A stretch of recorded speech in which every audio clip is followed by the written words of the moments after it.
स्वराज्याच्या जबाबदारीचा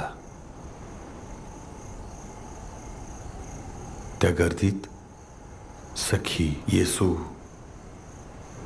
या हाका हरवतात आणि राहतात त्या केवळ महाराज, महाराणी सरकार या ललकार्या.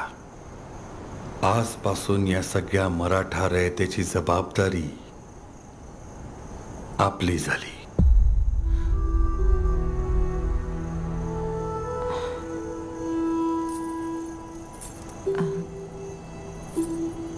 स्वारींना आज झाले तरी काय, असे हरवलेले का वाटताय?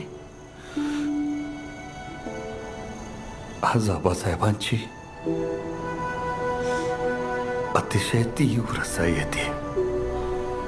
ज्या सिंहासनावर आज आम्ही विराजमान झालो होतो